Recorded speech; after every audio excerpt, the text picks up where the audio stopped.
തീർച്ചയായും അത് വളരെ പ്രധാനപ്പെട്ട കാര്യമാണ്. നമുക്ക് മുബഷീറിനെ ഒന്ന് കണക്ട് ചെയ്താൽ നന്നായിരിക്കും. മുബഷീർ പറഞ്ഞ ഇതിപ്പോൾ ഈ ദൃശ്യങ്ങൾ എവിടെ നിന്നാണ്? വീണ്ടും ഇത് മുബഷീറിൻ്റെ അവിടുത്തെ ദൃശ്യങ്ങളാണ് അല്ലേ? മുണ്ടക്കയിൽ നിന്നുള്ള ദൃശ്യങ്ങളാണ് ഇപ്പോൾ പ്രേക്ഷകർ കാണുന്നത്. അവിടെ നിന്നൊരു ബോഡി റിക്കവർ ചെയ്തിട്ടുണ്ട് എന്നാണ് മനസ്സിലാക്കുന്നത്. ആ വീട്ടിൽ നിന്ന് ഒരു ബോഡി റിക്കവർ ചെയ്തിട്ടുണ്ട്. മുബഷീർ ഈ സുദേവൻ്റെ വീട്ടിലേക്ക് കടക്കാൻ കൂടുതൽ ഗ്യാസ് കട്ടറുകൾ വേണമെങ്കിൽ അത് എത്തിക്കാമെന്ന് പറയുന്നു. അത് മാസ്ക് ചെയ്യാവുന്നതാണ്. ആ ഭാഗം മാത്രം നമുക്കത് മാസ്ക് ചെയ്ത് കൊടുക്കേണ്ടി വരും. ഇപ്പോൾ ഒരു മൃതദേഹം കൂടി ആ വീട്ടിൽ നിന്ന് എടുക്കുകയാണ്. അത് സുദേവൻ്റെ വീടിനോട് ചേർന്നുള്ള കോൺക്രീറ്റ് വീട്ടിൽ നിന്നുള്ള ആളുടെ മൃതദേഹമാണ്. മുബഷീർ, അവിടുത്തെ കാര്യങ്ങളൊന്ന് വിശദീകരിക്കാമോ?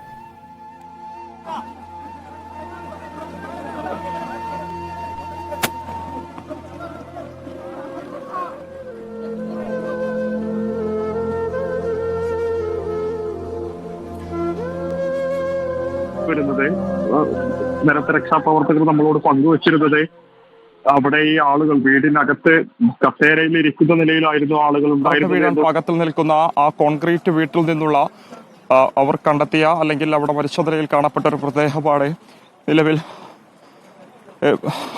കൊണ്ടുവരുന്നത്.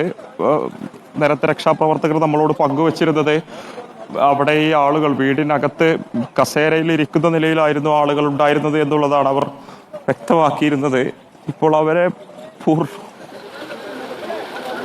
പുറത്തെടുത്തതിന് ശേഷം ഇവിടെ നിന്നും കൊണ്ടുപോകുന്ന ഒരു കാഴ്ചയാണ് നമ്മൾ കാണുന്നത്. ഏറ്റവും ഹൃദയഭേദകമായ കാഴ്ചയാണ് അനിൽകുമാർ. നമുക്ക്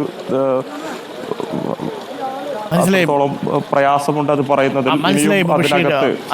നേരിട്ട് നമ്മൾ റിപ്പോർട്ട് ചെയ്യുമ്പോൾ സ്വാഭാവികമായും മുബഷീർ ഒരു കാര്യം ശ്രദ്ധിക്കേണ്ടത്, നമ്മൾ 480 പേരെ ഈ രക്ഷാപ്രവർത്തനത്തിൽ രക്ഷിച്ചെടുക്കാൻ സാധിച്ചിട്ടുണ്ട്. 140ഓളം പേരുടെ ജീവൻ നഷ്ടപ്പെട്ടിട്ടുണ്ട്. നമ്മൾ ഓരോയിടത്തും ഇത്തരം കാഴ്ചകളാണ് കണ്ടുകൊണ്ടിരിക്കുന്നത്. തീർച്ചയായും നിങ്ങളും സംയമനം പാലിച്ചുകൊണ്ട് തന്നെ, അതായത് ഈ കാഴ്ചകളൊന്നും നമുക്ക് പരിചയമില്ല. നമ്മുടെ മുന്നിലൂടെ മൃതദേഹങ്ങൾ കടന്നു പോകുന്നത്. സാനിയുടെ മുന്നിലൂടെ മാത്രം ഒരു ക്യാമറ കണ്ണിൽ 10 മിനിറ്റിനുള്ളിൽ 13 മൃതദേഹങ്ങളാണ് പോയത്, പിഞ്ചു കുഞ്ഞുങ്ങളുടെ അടക്കം. നമുക്കത് കണ്ടു നിൽക്കുക സാധ്യമല്ല മുബഷീർ പറയുന്നത് പോലെ. പക്ഷേ നമുക്കത് റിപ്പോർട്ട് ചെയ്തേ മതിയാവൂ. അത്തരം കാര്യങ്ങൾ അവിടെ റിപ്പോർട്ട് ചെയ്യണം. ഇപ്പോൾ മിനിസ്റ്റർ മുബഷീർ പറഞ്ഞ കാര്യം സമ്മതിച്ചിട്ടുണ്ട്. കൂടുതൽ ഗ്യാസ് കട്ടറുകൾ ആവശ്യമുണ്ടെങ്കിൽ മുണ്ടക്കൈ മേഖലയിലേക്ക് കൊടുത്തുവിടും. കാരണം ഇനി ആ സുദേവിൻ്റെ വീട്ടിലുള്ളവരെ കൂടി രക്ഷപ്പെടുത്തണം. ഇനി ആ വീട്ടിൽ ആരെങ്കിലും ഉണ്ടോ മുബഷീർ? ഇപ്പോൾ രക്ഷപ്പെടുത്തിയെടുത്തിയ വീട്ടിൽ ഇനി ആരെങ്കിലും ഉണ്ടോ? നിലവിൽ നമ്മൾ ദൃശ്യങ്ങളിൽ കണ്ടുകൊണ്ടിരിക്കുന്ന ആ വീട്ടിൽ നിന്ന് കൊണ്ടുവന്ന മൃതദേഹം അത് ആ കോൺക്രീറ്റ് വീട്ടിൽ നിന്നുള്ളതാണ്. ഇനിയും അവിടെ 2 പേർ അകപ്പെട്ട് കിടക്കുന്നുണ്ട്. അവരെ കൂടി രക്ഷാപ്രവർത്തനം നടത്താനുള്ള, അവരെ നിന്ന് രക്ഷപ്പെടുത്താനുള്ള നീക്കമാണ് ഇപ്പോൾ നടത്തിക്കൊണ്ടിരിക്കുന്നത്. ദൗർഭാഗ്യവശാൽ അവരുടെ ജീവൻ നമുക്ക് രക്ഷപ്പെടുത്താൻ സാധിച്ചില്ല എന്നുള്ളതാണ്.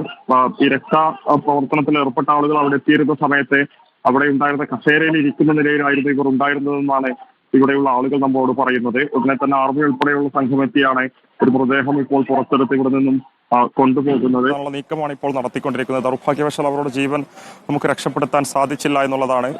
ഈ രക്ഷാ പ്രവർത്തനത്തിൽ ഏർപ്പെട്ട ആളുകൾ അവിടെ എത്തിയിരുന്ന സമയത്ത് അവിടെ ഉണ്ടായിരുന്ന കസേരയിൽ ഇരിക്കുന്ന നിലയിലായിരുന്നു ഇവർ ഉണ്ടായിരുന്നതെന്നാണ് ഇവിടെയുള്ള ആളുകൾ നമ്മളോട് പറയുന്നത്. ഉടനെ തന്നെ ആർമി ഉൾപ്പെടെയുള്ള സംഘമെത്തിയാണ് ഒരു മൃതദേഹം ഇപ്പോൾ പുറത്തെടുത്ത് ഇവിടെ നിന്നും കൊണ്ടുപോകുന്നത്. ബാക്കിയുള്ള ഭൗതികദേഹങ്ങൾ ഉൾപ്പെടെ രക്ഷപ്പെടുത്താനുള്ള ശ്രമമാണ് ഇപ്പോൾ നടത്തിക്കൊണ്ടിരിക്കുന്നത്. തൊട്ടുപുറത്ത് നേരത്തെ ചിഞ്ചു നമ്മളോട് പങ്കുവച്ച ആ പ്രദേശമാണ്, സുദേവന്റെ വീടാണെന്നുള്ളതാണ് പ്രാഥമികമായി നമുക്ക് സ്ഥിരീകരിക്കാൻ സാധിക്കുന്നത്. ഇവിടെയുള്ള രക്ഷാദൗത്യം നടത്തുന്ന ആളുകളുമായി സംസാരിക്കുമ്പോൾ ആ വീട്ടിൽ നിലവിൽ 3 പേരാണ് ഉള്ളത് എന്നുള്ളതാണ് മനസ്സിലാക്കാൻ സാധിക്കുന്നത്.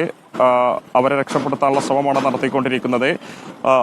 നമുക്ക് ആ നിലയിൽ തന്നെ അവരെ ജീവനോടുകൂടി തന്നെ രക്ഷപ്പെടുത്താൻ സാധിക്കട്ടെ.